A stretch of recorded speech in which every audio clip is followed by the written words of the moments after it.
Welcome back. In this lesson I want to talk about a feature of S3 which I use all the time, both personally and when I'm doing consulting work for clients, and that is S3 static website hosting. Until this point we've been accessing S3 via the normal method, which is using the AWS APIs. You might not have realized that, but that's how the AWS CLI tools and the console UI work behind the scenes. For instance, to access any objects within S3, we're using the S3 APIs, and assuming we're authenticated and authorized, we use the getObject API call to access those resources. Now, accessing S3 using APIs, that's useful in certain situations because it's secure and flexible. But using static website hosting can make S3 infinitely more useful because it allows access via standard HTTP by individuals using a web browser. So you can use it to host almost anything, for example, a simple blog. Using static website hosting is pretty simple. You enable it, and in doing so you have to set an index document and an error document. When you're using a website, if you access a particular page, say for example catsareamazing.html, then you will get access specifically to that page.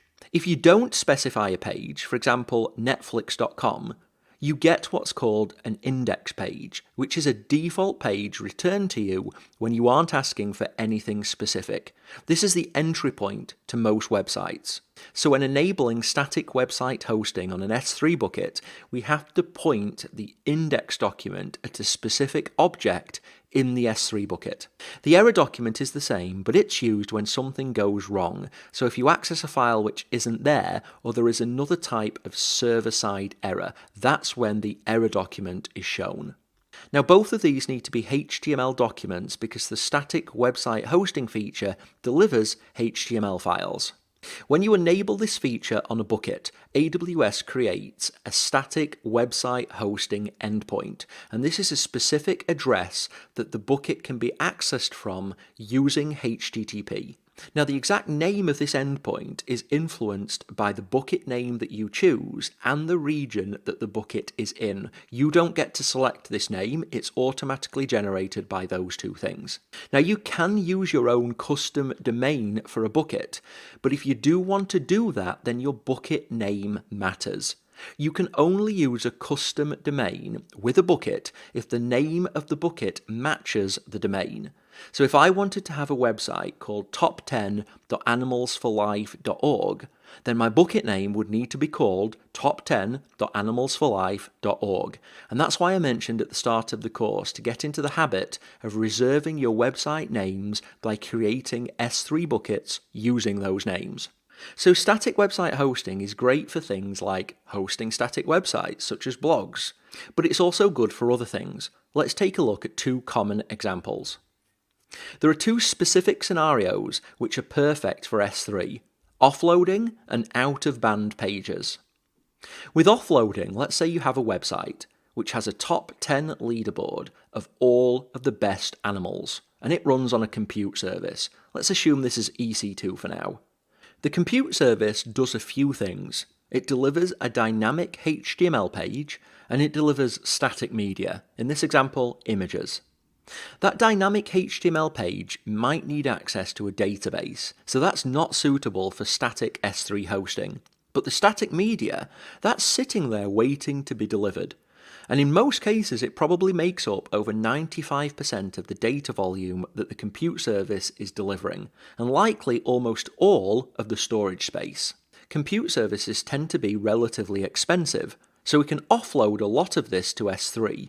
What we can do is we can take all of the images, so all of the media that the compute service hosts, and we can move that media to an S3 bucket that uses static website hosting, so one which has static website hosting enabled.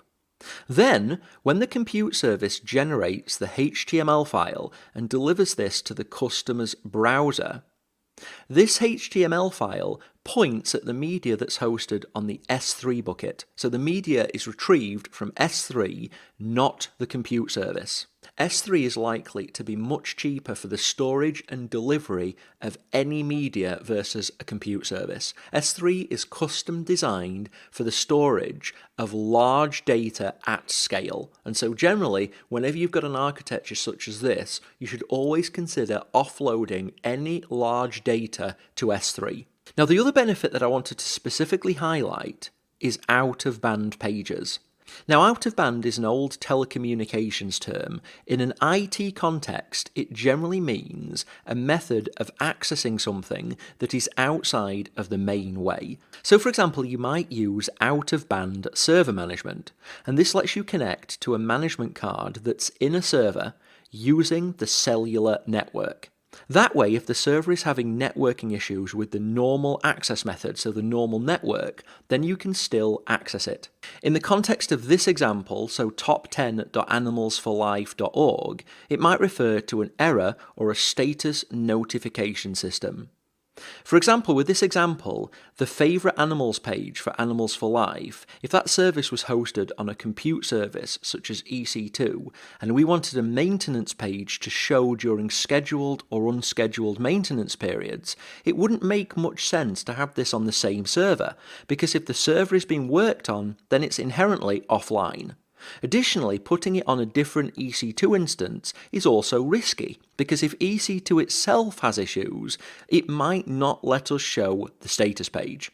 So what we do is we use out-of-band pages, in this context another service. So if the server was offline for maintenance, or it was experiencing stability or performance bugs, then we could change our DNS and point customers at a backup static website hosted on S3. And this could provide a status message, or maybe the details for our business's support team. Now, the pricing structure for S3, once you understand it, is very simple, but it's formed of a number of major components. First, we've got the cost to store data on S3, and this is generally expressed as a per gigabyte month fee. So to store a gigabyte of data on S3 for 1 month, there's a certain cost. And if you store data for less than 1 month, then you only pay that component. And if you store less than 1 gig, you only pay that component. So it's a per gig month charge. Now, there's also a data transfer fee. So for every gigabyte of data that you transfer in and out of S3, there's a cost. Now, to transfer data into S3 is always free, so you're never charged for transferring data into S3. To transfer data out of S3, there is a per gigabyte charge. Now, for storage and data transfer, they are both incredibly cheap. It's some of the cheapest storage that's available, especially if you're storing large amounts of data. But there is also a third component that you do need to be aware of, and this is especially important when you're using static website hosting. And this is that you're charged a certain amount for requesting data. So every time you perform an operation, every time you get, every time you list, every time you put, that's classed as an operation. And different operations in S3 have different costs per 1,000 operations. Now, the reason I mention this is if you're using static website hosting, you're generally not going to store a lot of data. You're also generally not going to transfer a lot of data because what's stored in the S3 bucket is likely to be very small. But if you have a large customer base, and if this out-of-band website or this offloading bucket is actually being used heavily by a system, then you could be using a lot of requests. And so you need to be aware of the request charge for S3.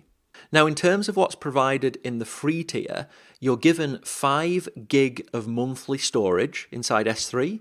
You're allowed 20,000 GET requests and 2,000 PUT requests. So that will cover us for the demo lesson that we're going to do inside this course, and probably most of the other activities that we'll do throughout the course. But if you're going to use S3 for any real-world usage, then you will be billed for that usage. Now, I run a personal blog, Cantrell.io, and that runs from S3 using the static website hosting feature. And because I post certification articles, it does get some fairly heavy use. Now, in the entire time that I've ran my personal blog, I think the most that I've ever been charged for S3 usage is 17 cents in 1 month. So when I talk about being charged for S3, I'm going to mention it whenever we go beyond this free tier, but keep in mind that often I'm talking about really tiny amounts of money relative to the value that you're getting. So you can store a lot in S3 and use it to deliver a lot of data, and often be charged a really tiny amount of money, often something that isn't noticeable on the bill of a production AWS account. Okay, that's enough on the theory of static website hosting, so now it's time for a demo, and in this demo we're going to be using S3 to create a simple static website. Now I think this demo is going to be a useful one because it brings together a few of the theory concepts that I've been talking about over the last few lessons. So go ahead, mark this video as complete, and when you're ready, you can join me in the next demo lesson.